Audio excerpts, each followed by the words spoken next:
Hello everyone. So it's January, it's that time of year. Everyone is looking to lose a bit of weight, get a bit fitter. So I've been running for 5 years now, so I think I'd share some hints and tips for you beginners and anyone who's looking to start running longer distances.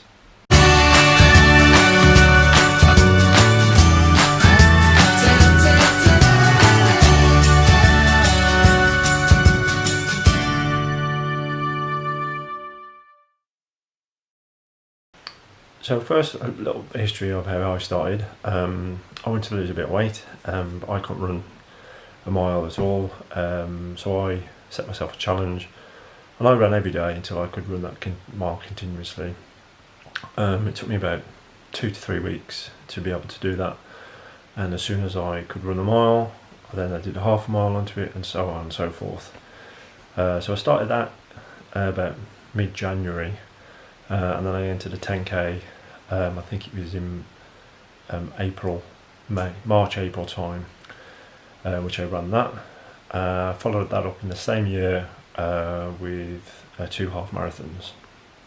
So it goes to show that you can go from running nothing at all to a half a marathon in a very quick progression, as long as you put the training in. So that's a little bit about me. So tip 1 for any runner, regardless of distance that you're running, is the shoes you wear. It's very important, I think, that you wear the right trainers. Anyone who asks me hints and tips for running, that's the first thing that I tell them. Any running store that you'll go to should have a gait analysis in there.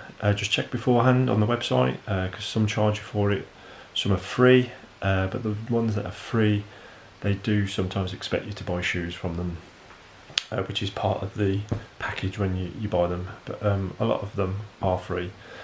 The gait analysis will then tell you what are the best shoes you can wear. 9 times out of 10 you could probably wear standard running shoes. I thought that, and I had an injury in my knees. Well, I didn't injure my knees. I kept getting shin splints and things because I overpronate on my left leg. So I need stability trainers. That is the most expensive part of the kit that you'll end up buying, but it is worth investment, especially if you're going to do it long term. So that's number 1 tip. Number 2 tip, from when I've started to today, don't put any pressure on yourself. If you start putting pressure on yourself, like me, you start to lose interest and it becomes a chore rather than a hobby. I've only just started getting back into running itself last year. Started to lose the enthusiasm to go out and even to enter races. I didn't really want to do it, but that's come back now. I'm starting to run with a couple of friends, and we're going to do the Coventry half marathon in March, which is 8 weeks away, and I've only just decided to do it, so I've got 8 weeks to train rather than the usual 12. So we'll see how that gets on. So for all you beginners, I would always start out, and don't put pressure on yourself with times or how fast you're running. It really doesn't matter. You're doing it to get from A to B. If you're going to do it for a race, you're doing it to finish. Set yourself a personal goal.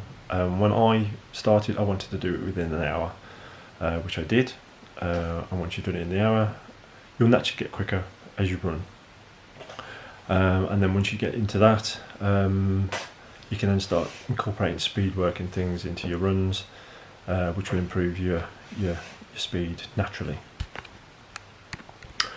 So let's go to training plans. So I always follow one set of plans, which is set up by, I'll show you here, Hal Higdon. So he's a marathon runner, so you can do, there's half marathon or full marathon. There's no 10Ks in here, unfortunately, but there's a novice plans, and if you scroll down here, excuse me, that's Owen. So you've got novice, intermediate and advanced, and there's 2 plans for each. So the way he incorporates it, he'll do it just for endurance. So it'll just be a bunch of runs for certain distances, like this plan that I've knocked up for the half marathon. Your rest days, if you're doing the other plan, which is more of speed work, he incorporates speed work into the Wednesdays and cross training on one of your rest days. It's totally up to you what you want to do. It depends what you want to get out of your runs. For me, I just like to finish, and I've always naturally run at quite a decent speed anyway.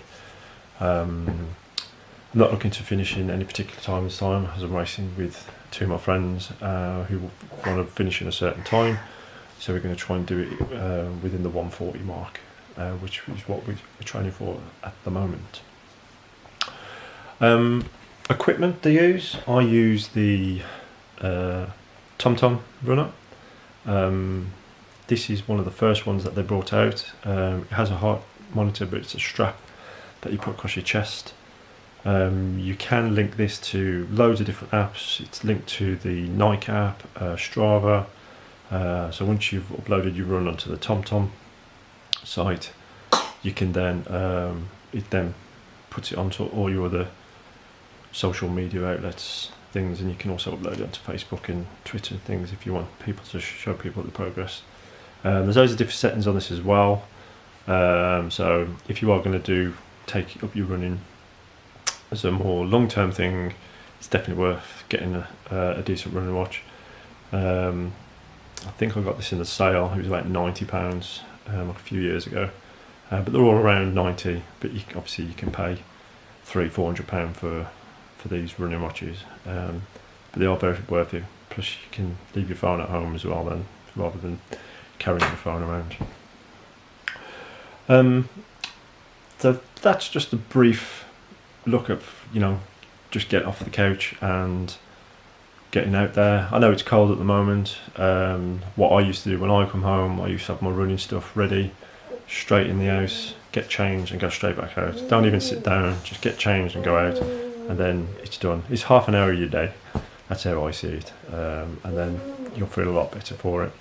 It's up to you how you run. As I say, if you're just starting out, I did go every day, but you can go every other day, or maybe 3-4 times a week, but enjoy it.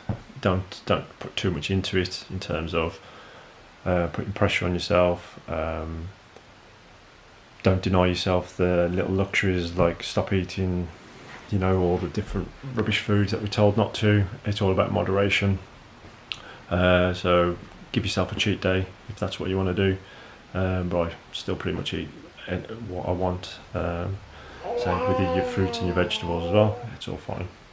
Anyway, I'm rambling on. So we'll start training for this this week. I've got 10 mile on Saturday, tomorrow, and then I'll rest then until Tuesday, when we'll incorporate this for the 8 weeks.